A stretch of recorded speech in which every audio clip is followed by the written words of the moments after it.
ఏమన్నామండి మనం? యేసుక్రీస్తు వారు శోధించబడ్డాడు.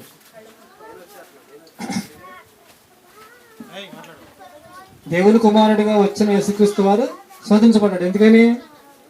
ఆయన ఆయన శరీరం ధరించుకుని వచ్చి శోధించబడ్డాడు. ఎందుకంటే మనం కూడా శరీరం ఉంది కాబట్టి, మనం కూడా శోధించబడతాం కాబట్టి, ఆయన శోధన జయించాడు కాబట్టి మనం కూడా జయించాలి. మనం కూడా శోధించబడతాం కానీ జయించాలి.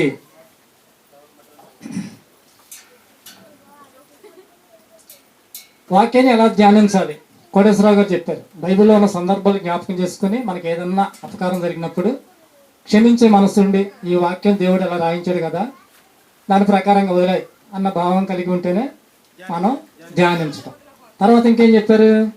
కోటేశ్వరు ఒకే మాట గురించి చెప్పింది, తండ్రి మీరేమి చేయుచున్నారో మీరు ఎరుగురు గనక వీరిని క్షమించు.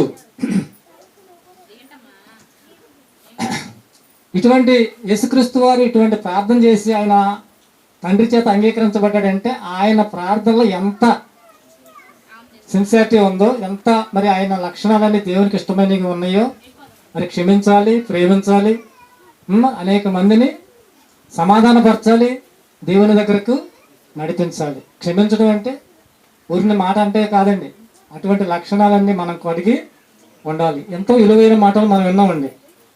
ఇందాక ఒక పాట విన్నాం మనం, అందమా నువ్వు మురిసిపోకే. అందంగా ఉండడం తప్పు కాదండి, అందంగా ఉన్నామని మురిసిపోతూ అందమే శాశ్వతం అని లోకంలో అబ్బో వైభవంగా గడిపిన అనేక మంది వాళ్ళు చనిపోయారండి. వాళ్ళందరి బొమ్మలు మీరు చూశారు కదా ఫోటో.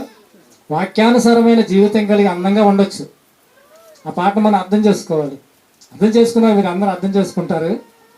అలాగనే పిల్లలండి చక్కని మాటలు నేర్చుకొని చెబుతున్నారు. మరి వాళ్ళు చెప్పిన మాటలు మరి ఎక్కడ, ఆ మాటలు ఎక్కడ వాటి సమాధానం చెప్పగలిగిన వాళ్ళు బైబిల్లో తప్పనిచ్చి ఎవరు లేరండి. చెట్టు ముందా ఇటు ముందా అంటే చాలా మందికి దానికి సమాధానం దొరక్క తలపిక్కుంటున్నారు ఇప్పటికి కూడా. ఒక సందర్భంలో కొందరు అంటారు మనిషిని పోయిన మనుషులు 7 ఉంటారంట. ఉత్తి గాలివాట అది. చెప్పారా పాట వీళ్ళు?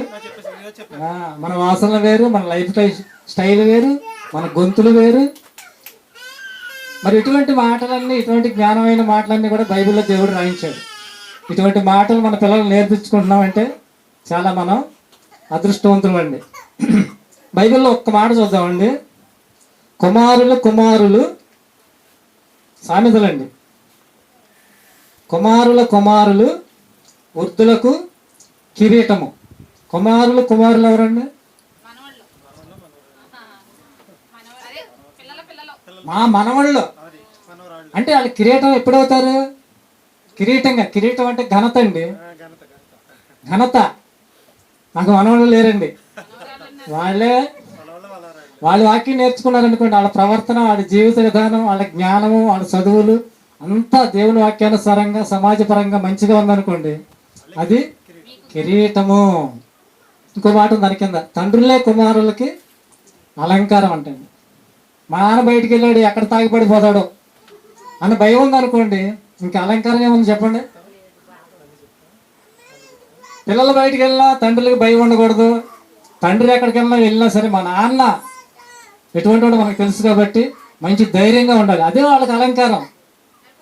బిక్కు అనుకుంటూ ఉండే పరిస్థితులు చాలా కుటుంబాలు ఉన్నాయండి. అటువంటి పరిస్థితులు మనం ఉన్న దేవుని వాక్య ప్రకారంగా విని వాటి ప్రకారంగా మనం నడుచుకుంటే దాంట్లోనే మనం నిజమైన ఆనందాన్ని పొందగలం.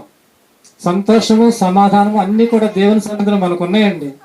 సమస్తాన్ని కలిగించి మనకి ఇచ్చి మనల్ని కుమారులుగా ప్రేమిస్తూ పోషిస్తున్నాడండి మనల్ని. అటువంటి దేవుడిని కలిగి ఉన్నాం మనం.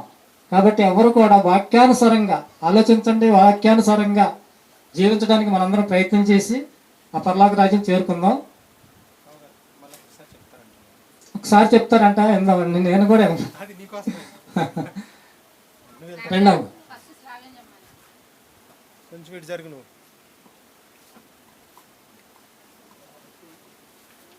నా పేరు చావా శ్రావ్య. నేను 3వ తరగతి చదువుతున్నాను. నేను చెప్పబోయే పాఠం పేరు మనిషిని పోలిన మనుషులు ఉన్నారా.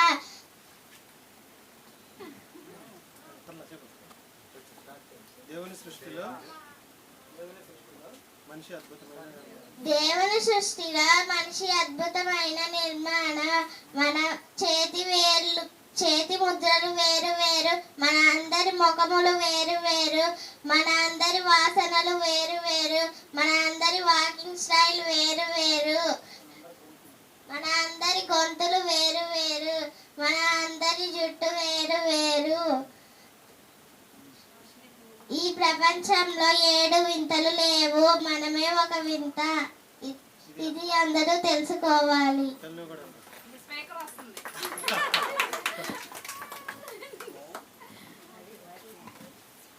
నా పేరు చావా సాత్విక. నేను 2వ తరగతి చదువుతున్నాను. ఈ రోజు నేను చెప్పబోయే పాఠం పేరు మనిషి పోలిన మనిషి ఉంటాడా? మానవ దేహం దేవుడు నిర్మించిన అద్భుతమైన నిర్మాణము. మనందరి చేతి ముద్రలు వేరు వేరు, మనందరి ముఖాలు వేరు వేరు, మనందరి వాసనలు వేరు వేరు, మనందరి గొంతులు వేరు వేరు, మనందరి వాకింగ్ స్టైల్ వేరు వేరు. మనిషి పోలిన మనుషులు 7 ఉండరు. ఈ ప్రపంచంలో 7 వింతలు లేవు, మనమే వింత. ఇదందరూ తెలుసుకోవాలి.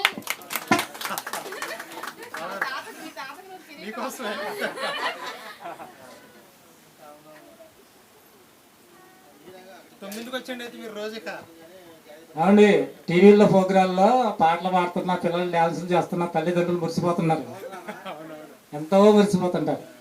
కానీ అది కరెక్ట్ కదండి, వాళ్ళకి తెలియదు.